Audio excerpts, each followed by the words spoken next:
Hola a todos y a todas, bienvenidos un jueves más a Baby Sweet by Pau, el canal de la maternidad. Si sois nuevos por aquí, lo que siempre os digo, bienvenidos y gracias por aparecer, pero os invito a que os quedéis y suscribáis a este canal para no perderos nada. Si ya me conocéis, pues muchísimas gracias por estar aquí un jueves más aprendiendo junto a mí.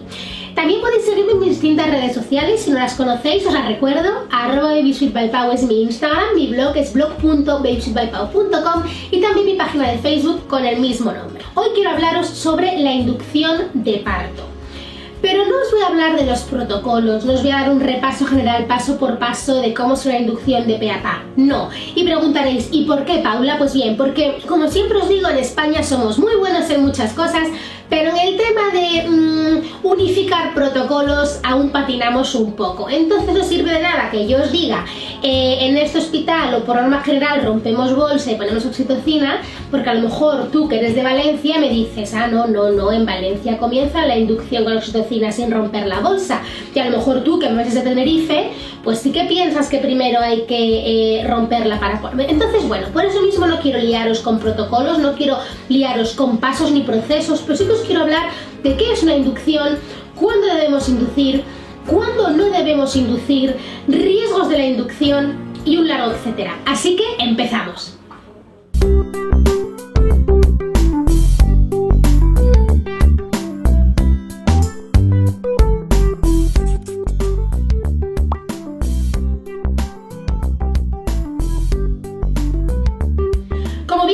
Y si no lo sabéis las nuevas, os lo cuento por aquí. Yo me formé fuera y trabajé 6 años en Inglaterra. Algo que me chocó muchísimo, por no deciros lo que más me chocó a mi vuelta, fue el tema de los protocolos. Allí, por ejemplo, inducimos un parto y el protocolo va a ser igual en Chichester, en Manchester, en Brighton o en Londres, mientras que aquí incluso en grupos hospitalarios de un hospital a otro no coinciden y no son los mismos protocolos. Eso a mí es verdad que me choca mucho a día de hoy y me cuesta cambiar el chip y darme cuenta de ello. Además, respecto a la inducción, es un proceso que muchas veces hacemos a la ligera sin darnos cuenta en las consecuencias graves que puede tener el decidir terminar una gestación por el motivo X que ahora veremos, y sobre todo terminar esa gestación cuando no hay ningún motivo de peso, ninguna causa justificada para hacerlo. El cuerpo además es súper importante que siga su proceso fisiológico. Un embarazo a término se considera entre la semana 37 y la semana 42. Siempre que paremos un embarazo antes de llegar al postérmino, a la semana 42, estamos interfiriendo con ese proceso fisiológico. Por tanto, como os decía antes, tiene y debe que haber una razón de peso, una justificación médica para tomar esa decisión tan importante. Antes de contaros datos importantes sobre la inducción, quiero deciros una frase importante, una frase de las que sentencian, pero real como la vida misma, con estadísticas abiertas a todo el mundo que podéis ver en la OMS. ¿Sabíais que un 50% de todas las inducciones de parto terminan con una cesárea? Alarmante, ¿verdad? 50%, señores, no un 3, no un 7, no un 15, un 50%. ¿Por qué es esto? Volvemos a lo de antes, porque estamos parando, interfiriendo en un proceso fisiológico del cuerpo humano. Probablemente ese bebé no estaba preparado para nacer, no estaba preparado o madurado aún para soportar una inducción con oxitocina sintética, o probablemente el cuerpo de esa mujer no estaba preparado para afrontarlo. Por supuesto que no me voy a meter cuando hay de verdad una justificación médica, que también vamos a ver cuando sí tenemos que inducir un parto. Lo que yo siempre digo cuando en la consulta en Baby Sweet me preguntáis, Paula, ¿qué hago? ¿Me quiero inducir? Yo siempre digo lo mismo. Lo más importante es imaginarnos una balanza o incluso llegar a dibujar una balanza en un papel. Poner en un lado todas las causas médicas que hacen que tenemos que inducir ese parto. Y en el otro lado, el poner el bienestar materno-fetal. Por supuesto, lo que siempre queremos garantizar es que mamá y bebé se encuentren bien. Si esa balanza se inclina y gana el bienestar, ese parto hay que inducirlo, pero no vale que en el otro lado pongamos causas como las vacaciones o que la tripa me pesa, y ahora veremos el por qué digo esto. Además, Más datos curiosos sobre la inducción de parto os diré, ya no solamente el tema de que terminan en cesáreas, hay un mayor porcentaje de que estos partos, estas inducciones de parto terminen con instrumentalizaciones, mayores sangrado en el posparto, mayor sangrado inminente tras el alumbrado, cuando la placenta sale, mayor número de desgarros, mayor número de episiotomías como consecuencia de la instrumentalización, lo que llamamos partos distócicos. Además, las contracciones son mucho más intensas. ¿Por qué? Porque la oxitocina es sintética, no es oxitocina natural que nuestro cuerpo lo produce de manera gradual. Cuando llegáis a urgencias, cuando ingresáis por urgencias, os canalizamos una vía periférica, una vía, y comenzamos con la oxitocina. Obviamente, después de haberos puesto un prope, si habéis dado tiempo, pero bueno, dije que no le meterían protocolos. Entonces, ¿qué ocurre? Que el cuerpo de repente va de 0 a 100.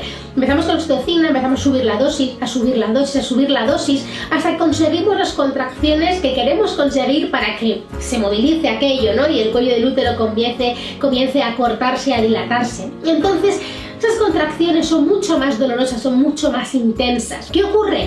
En el caso que vuestro parto lo hayáis idealizado como un parto con epidural, pues bueno, no hay ningún problema. Pero en caso que seáis esas mamás que queréis un parto consciente, un parto sin epidural, yo os aconsejo que no lo hagáis. Las contracciones son más dolorosas y realmente ya hemos medicalizado, ya hemos intervenido en ese proceso fisiológico. Por tanto, bajo mi punto de vista, y ojo que recalco que es bajo mi punto de vista, opino que no hay necesidad de sufrir o de pasar esas contracciones provocadas de manera sintética, con una oxitocina sintética, porque van a ser mucho más intensas. Y por supuesto, la ansiedad o el temor añadido asociado a esa inducción. Obviamente, si ya el parto nos da temor, nos da ese respeto a lo desconocido, o tenemos encima una inducción y ya sabemos que tenemos más probabilidades de terminar con una cesárea, con un parto instrumental, vamos mucho más atemorizadas. Y por supuesto, cuando nos ponemos de parto, te pones de parto. Una inducción te programan día y hora. Obviamente, esos días hasta que llega la inducción se hacen eternos y bastante estresantes. Vale, ya hemos visto datos importantes de la inducción y ahora quiero ponerme seria para contaros que hay ocasiones que sí que tenemos y sí que debemos, con razones de peso, con causas justificadas, con razones médicas, sí que tenemos que inducir un parto.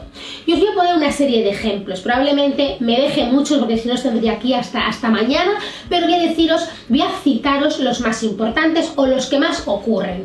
Lo primero, una infección materna, una infección en la placenta, una infección en las membranas, una rotura prematura de la bolsa, un CIR, que es un crecimiento intrauterino retrasado o retardado, por supuesto un sufrimiento fetal, que haya antecedentes obstétricos desfavorables, como por ejemplo una muerte neonatal, diabetes mellitus tipo 1 o una descompensación, hipertensión arterial que no se controla bien con ningún tipo de farmacología, enfermedad renal crónica, EPOC, que es la enfermedad pulmonar obstructiva crónica, o por ejemplo una colestasis, que es una enfermedad en el hígado.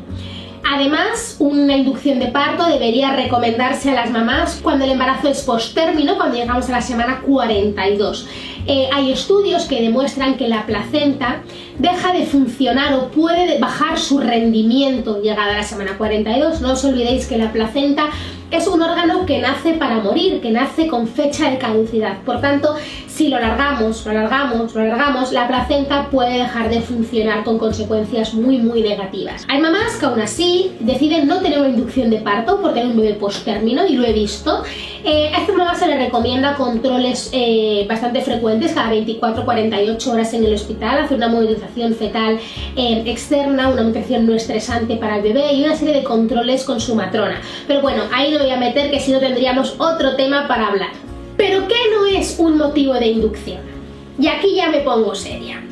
Voy a empezar, tenía un guión hecho, pero voy a empezar por el final del guión que yo tenía en mi cabeza, porque me parece mucho más interesante, y os digo con tristeza que uno de los motivos por los que más se inducen los partos es porque viene puente, vacaciones, tu cumpleaños, conveniencia, navidades, Semana Santa y un largo etcétera. Otros motivos que no son razones para inducir un parto son las vueltas de cordón, me lo encuentro así de veces, ¿vale? Las vueltas de cordón no son peligrosas, pero no me voy a enrollar con este tema porque os hice un vídeo súper interesante que aparte tiene un montón de visitas y os lo dejo aquí en la cajita de información, el link para que podáis ir y ojearlo porque de verdad está feo que yo lo diga, pero es muy buen vídeo. Un herpes vaginal activo tampoco sería un motivo para inducir un parto. Una presentación podálica, es decir, un bebé que está de nalgas, tampoco. De hecho, antes de inducir un parto en podálica, intentaríamos girar a ese bebé con ejercicios, con moxibustión, con la versión cefálica externa, y si nada de esto consiguen girar al bebé, entonces propondríamos un parto vaginal, si en ese hospital se ofrecen, y si no, una cesárea. Y una placenta previa tampoco se debería inducir. Una placenta previa, oclusiva, baja, es motivo sí o sí para una cesárea. Y bueno, y aparte de las vacaciones, puentes y demás conveniencias, os quiero hablar de la famosa desproporción pélvica o desproporción cefálico-pélvica. Esa frase que cada vez que la oigo me rechina en los oídos que no os podéis ni imaginar. Os voy a explicar un poquito el porqué. Hay obstetras que dicen que hay desproporción, que la cabeza es demasiado grande para la pelvis, que el bebé no va a salir. Bueno, es cierto que en ocasiones puntuales puede ser, pero os voy a dar dos motivos de peso para que os quitéis esto de la cabeza. El primero, la pelvis, con una radiografía podemos ver la estructura de la pelvis, pero no conseguimos ver la cavidad interna. Y por otro lado, el bebé, la cabeza, tiene suturas, tiene fontanelas que no están cerradas. Estas fontanelas y estas suturas se solapan y se hacen los diámetros más pequeños para el canal del parto. Por tanto, también para amoldarse a esa cavidad pelviana. Y ya, como otro motivo de peso, os diré que solamente esto se puede ver con una radiografía. Y como os decía antes, solo se puede ver la estructura externa. Y por norma general, lo que nos dicen es, si usted está embarazada, no se haga radiografías. Entonces, ¿qué tenemos? Rayos X que intuyen una desproporción cefálico-pélvica. Es verdad, como os decía antes, que hay un porcentaje muy pequeño, ínfimo, que puede ocurrir si la complexión de la madre es muy pequeñita y ha gestado un bebé de 4 kilos, por ejemplo, ¿vale? Raro, raro.